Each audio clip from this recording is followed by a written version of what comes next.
Hey everybody, welcome to G4G on YouTube.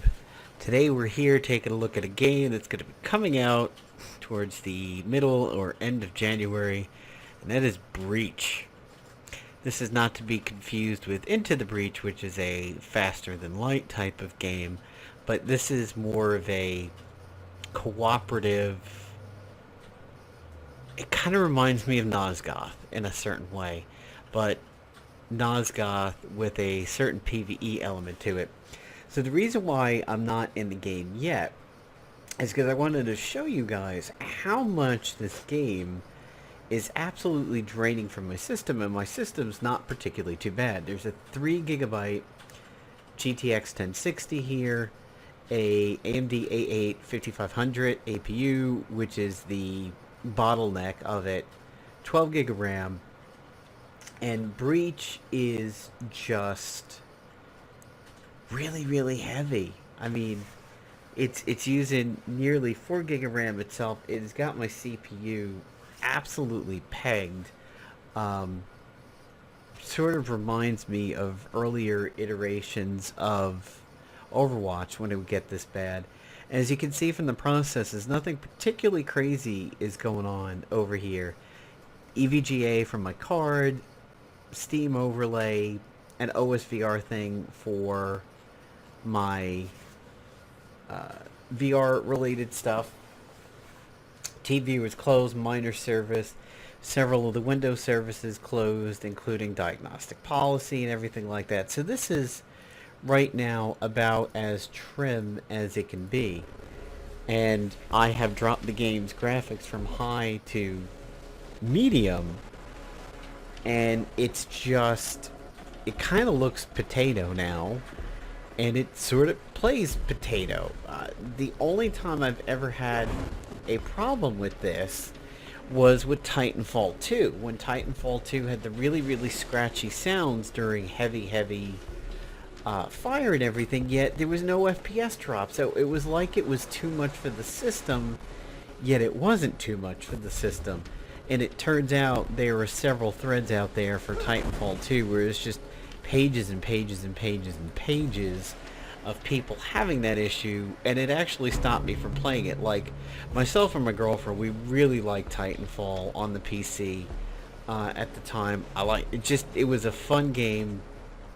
I liked the progression of it. I certainly had favorite weapons and mech weapons and everything like that. So when Titanfall 2 had that scratchiness issue, despite there being about 62 fixes out there, I just had to abandon the game because beyond the PvE story, it wasn't a lot of fun. It just wasn't really playable. So let's take a look at Breach. I'm beyond the tutorial at this point, and I'm playing a character that is kind of like a rogue. And I will show you what that is. So I picked the Shadow Blade, which is this guy over here, and like, he's not even rotatable with the mouse. It's like I'm fighting a car with no power steering at a dead standstill over here. This is, I mean, this is horrible. This is just so bad. Look at that arrow going crazy like that. So you have abilities. So this is basically a WASD game. You can arrow newbie it, but it really screws with the camera when you play with the arrows. It makes the camera move very far with your camera rather than WASD, which turns within the camera, if you can understand that. You have abilities. You have a standard attack that when you hold the mouse button down it chains. That's the mass. It doesn't actually list it over here. So 1, 2, 3, 4, right click. So yeah, it doesn't mention on this screen that you just do slicing level attacks. Your right click is ambush, where you teleport.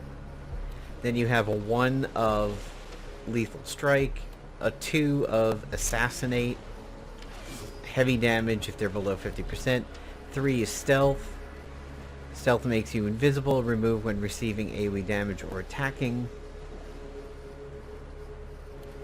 And then your ultimate is a mass ambush, which is just basically like a Final Fantasy VII kind of Ultimate, where it's like Octo Slash almost. And then you have these other tabs for classes, wardrobe, and appearance. You have the shop.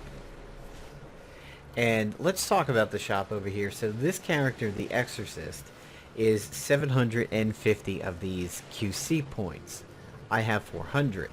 The model right now is that 1,000 is about $10.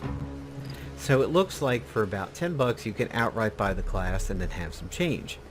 The problem is, once again, they're doing that offset buy kind of a deal. And a lot of people have complained about this in games where you have purchases like this. So here's a class for $750, but in order to get it, you either have to have some and spend the $5, or you have to go to get the $10, and then you have leftover. And that leftover has often been said to entice other buying. That you essentially see that you have X amount of credits left over, and you're like, oh, with a little bit more, I can do something else. So, if you had that 1040, and you were in the shop, and you got this guy for 750, you'd have about 200-ish or so left over, which is then, if other characters are 750, it's then enticing to spend another 5 to top you off to get another character again. See how that works? They're getting you for about $15 because of the unevenness over here. And that's something that's been brought up quite a bit in other games. They want straight purchases. That if a character's 1,000 for $10, let me get 1,000. And then that's it. Or maybe half of that for 5. If you're living paycheck to paycheck, you want to do 5 in the beginning of the month, and you're like, I'll come around to this and get it later and do another 5. But don't do these offset ones where a purchasable is halfway in between the low purchase and the high purchase. And that's what this game is going to do, apparently. So you have heroes and you have veiled demons. Your starters are the Shadow Blade, any of the ones that say easy. I believe the Necromancer was one of them. The Gunslinger, I think, was one. There's a healer. The Arcane Mender, I believe, was another one. And then I believe there was somebody who was tanky. That was considered easy. Now, right now I've done one mission over here, and it's just... the performance of the game makes it really, really tough to try and do things in this, because you're like turning your mouse a little bit and all of a sudden you're like just jacked up looking at the ceiling, and you've turned so far, sound gets a little sketch. I just hope this gets optimized. As far as gold games, I've seen 50-50 in chat. Some people have said it's ridiculously slow. Some people said it's fine. So let's go ahead and take a look at this Exorcist over here, because he's a featured character, I can hit try now on him, but any of the other characters I actually can't, which is weird. Conal Blast that damages all enemies, applying Expel if possessed. Ultimate damages and applies Expel to all enemies. Explosive Shell, damage and interrupt, cursor target, so on and so forth. So if I hit try over here, I get taken to a little bit of a newbie range.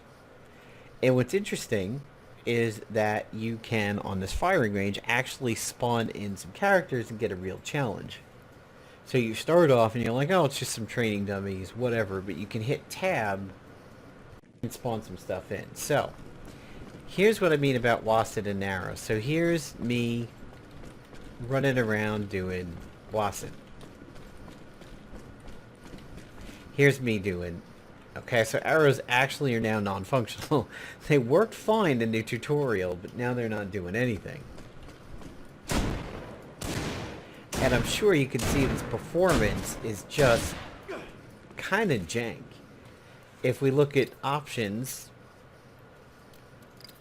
you have the ability to specify what monitor you're having. You have full screen, yet If it's full screen, my mouse is allowed to go pretty far off screen to my second monitor, which is kind of ridiculous. It's not what full screen is supposed to be. It's supposed to be isolated. Borderless would allow me to do that. Okay. It's got my monitor, it's got my resolution, and my quality is now on medium, which really didn't help a whole lot. Edit your control bindings here. So it is it's a decent joystick game too. Looks like an Xbox controller would work well with it. You have signature abilities, which is your right click, your standard melee is your left click, and then you have ability 1, 2, and 3, and a ultimate. Spacebar and middle mouse, well, spacebar is just a jump, but middle mouse button is a jump dodge. Potion is Q, reload is R, interact is F, press F to get potion. It has a voice system built into it, which we'll see how that winds up. And then we have audio. The game did start off pretty loud for me until I adjusted the audio.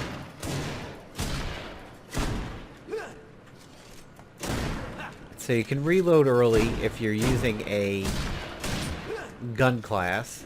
As you can see here, I've got some spread. Doesn't seem to be any crit portions.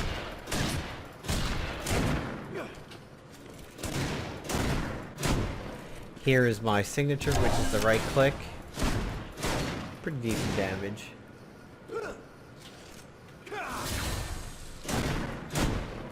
There's my 1, my 2, and my 3, which is not a direct fire, it's actually a prep and then a fire.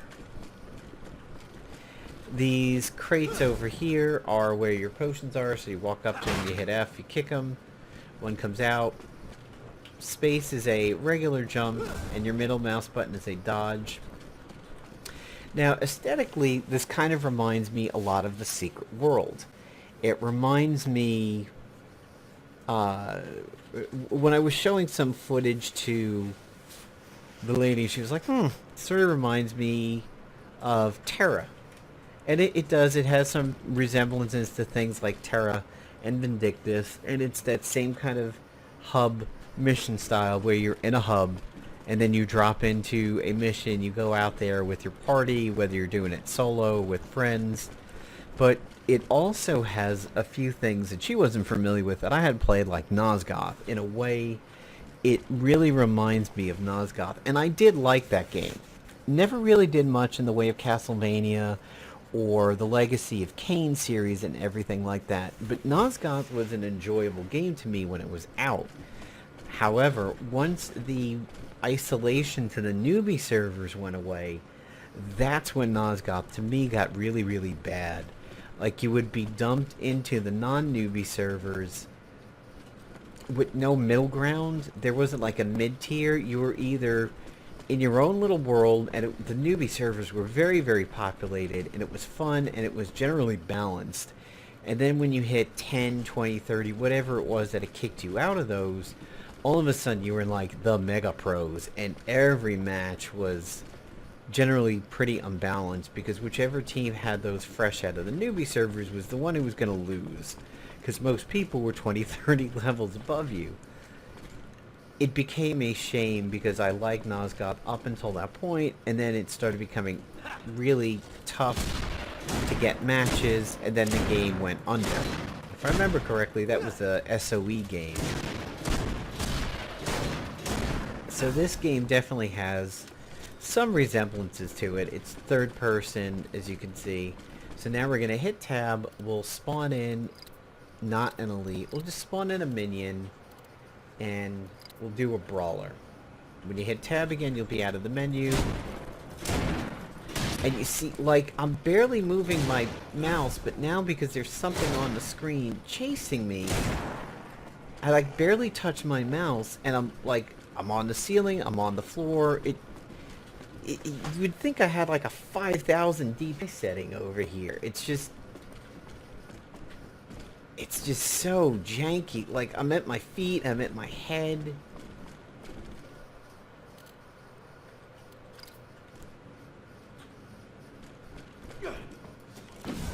So this is the Novice Warrior, which is kind of like a tanky class.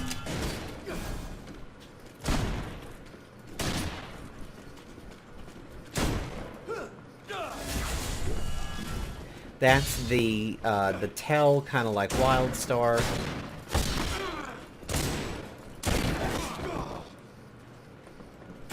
So when you get knocked down when you're doing missions, when you level up, okay.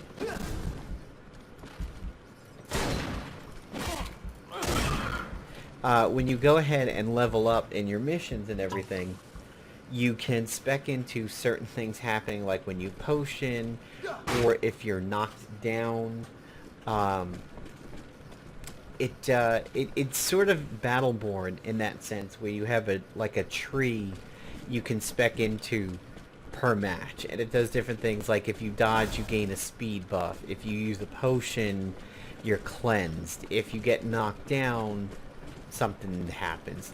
If you look at my FPS in the upper left, it says I'm getting 63, but it's just so choppy.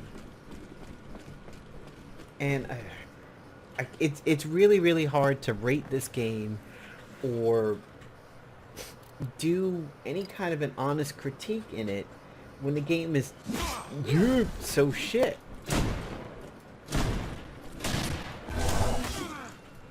He interrupted.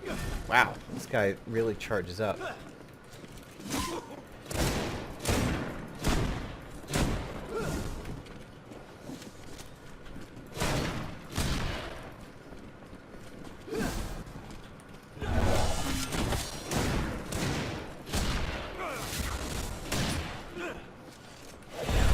So my dodge charges are in my lower left, which is right by where my potion amount is. This guy's got fairly long cooldown, so there's an example of what the Exorcist looks like. Unfortunately, it's the only one you can particularly try in the training room like that, because it's a highlighted for sale character. If I look at some of the others, I don't have a way of trying them. And I don't know that I want to spend any more time in this game with it being so jank like this. I did a mission to kind of get a feel for it, and I think I just got credit for the try another class mission. So if I hit P, there's mission with AI. See, now any of the ones with the suitcase are ones that I don't have.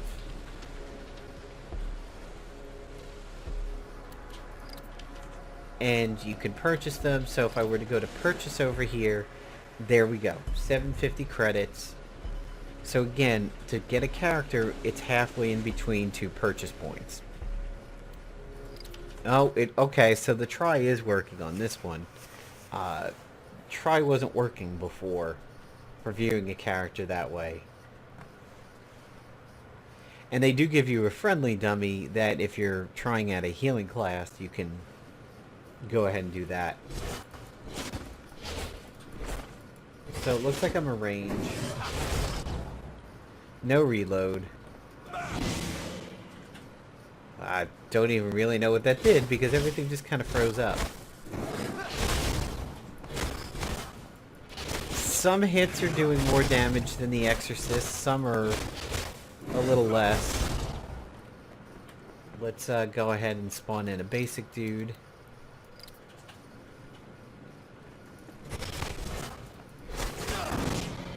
Alright, he melted.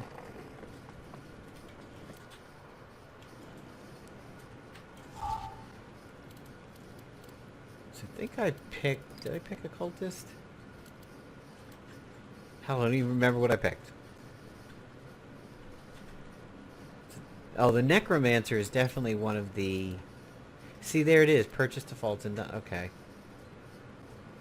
Oh, yeah, that's what it is. You have to go to purchase and then hit try.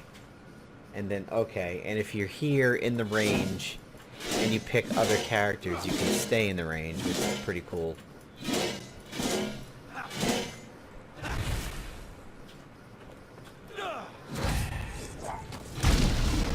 Oh, that was neat.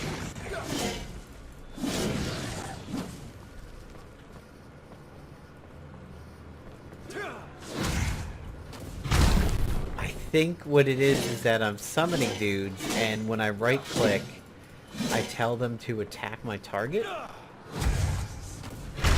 And I summon... Okay. So Necromancer seems funny. It really reminds me of Zool. I think it takes a huge... a huge lead over here from Zool and Heroes of the Storm. Okay, so 1 is my command, right-click is my summon, and then there's some kind of an explosion here.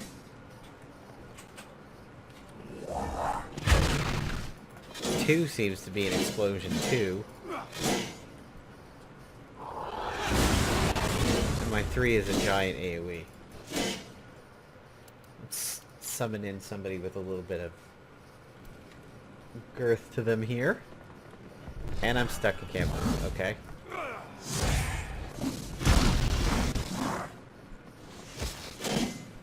Weird.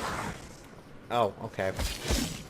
Fingers were not on the home key properly, which is why I was like not doing stuff, but...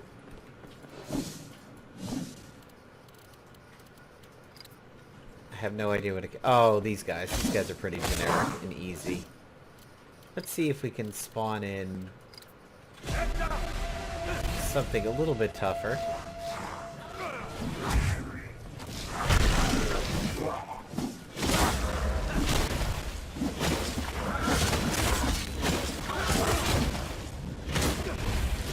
Seem to be leashed to him here.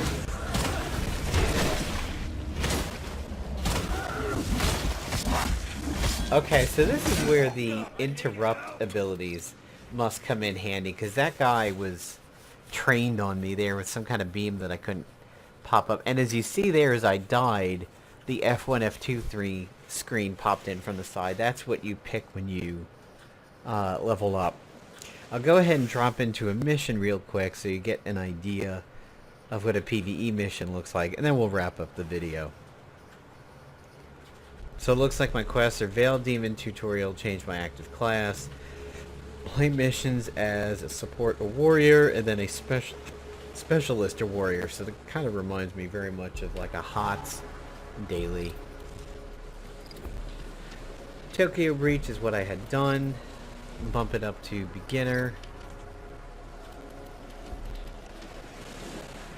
Enable the tank with... So I switch characters and I don't look any different. Seems a bit odd. Oh, okay, here's where I can pick. So I'll pick the Bloodstalker this time. And if you can hear the sound here, it's super scratchy and farty. Typically in a mission you'll have several objectives. At some points it's basically clear the room of baddies before the timer comes up. Other times you kill baddies and get an essence and deposit them. I had one where I had to escort a drone, sort of like a payload.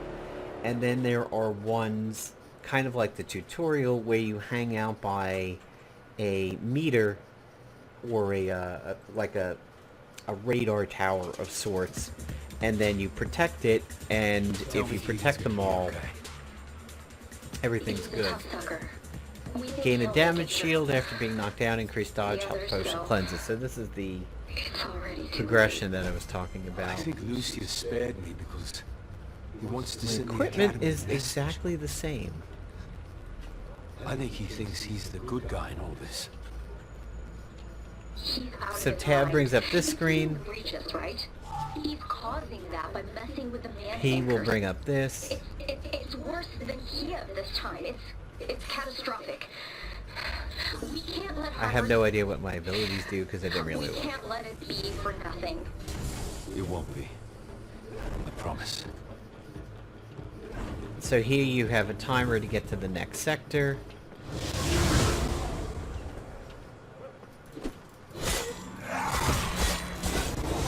And this was just a straight up defeat enemies in time.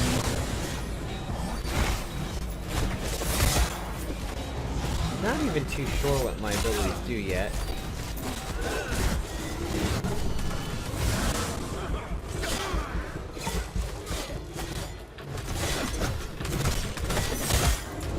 They didn't have that guy when I was doing it on beginner. That guy hurt. I already used a potion.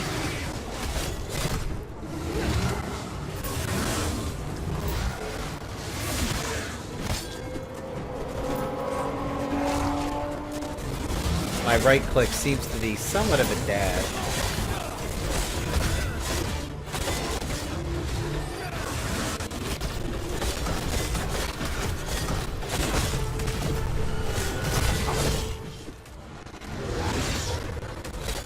Interesting, it says I've won the objective, but there's still something here.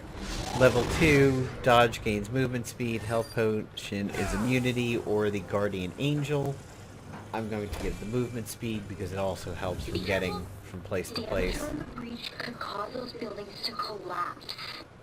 Going by population density alone. So this one I had trouble with the first time. There's a tower up on these crates that I had no idea how to get to. He lost. How can Lucius be capable of devastation like this? So it seems like this Chaos Hound has armor. The area affected. So these are the things that you stand in the circles. Destiny's got some like this. It seems like this range guy has guaranteed hit here. So the other one is up there. You can see that mid-tier one. I didn't know how to get up there.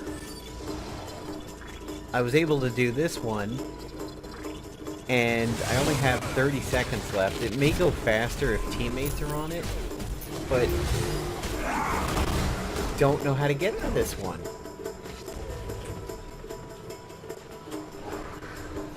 See, no matter what side you go to... Oh, okay, that's why. It was a straight jump. I'm used to my jump being bounce and mouse, where it's jump and dodge. Okay. Well, that explains everything. It's just a normal jump. This one clearly requires better splitting up than you and the AI do. And obviously, a straight-up jump will get you up to that one. So, there you guys go. There's Breach in a nutshell. Hopefully, when it goes live, it'll be better optimized. I believe you can find out more information from going to playbreach.com. You can also find it on the Steam store, which is, there it was, right there on the screen. If you search for Breach, there it is, Breach free to play, which is not to be confused with Into the Breach, which is the faster than light one. I mean, could be fun. Solo modes, co-op modes. They're saying it's third-person action RPG. I bet you, if you're a fan of things like Terra and Raider Z and Vindictus and everything, it should be good to go. Unfortunately, there's no reviews yet. I want to see if people are getting what I get. But, so the recommended 64-bit, got that. Dual core, got that. 8 gig of RAM, got more than that. A 1.5 gigabyte GTX 660, got that. I mean, I'm way above the recommended. It was playing like absolute shit, and the system was trim at the time too, so hopefully this gets better. Could be interesting, and we'll see how the pricing works on the free-to-play nature of it. I mean, it certainly looks pretty, but it just performs like crap. So we will find out, I believe, January 17th, if this game gets any better, and I'll take a look at it again then. See you later, everybody. Peace out.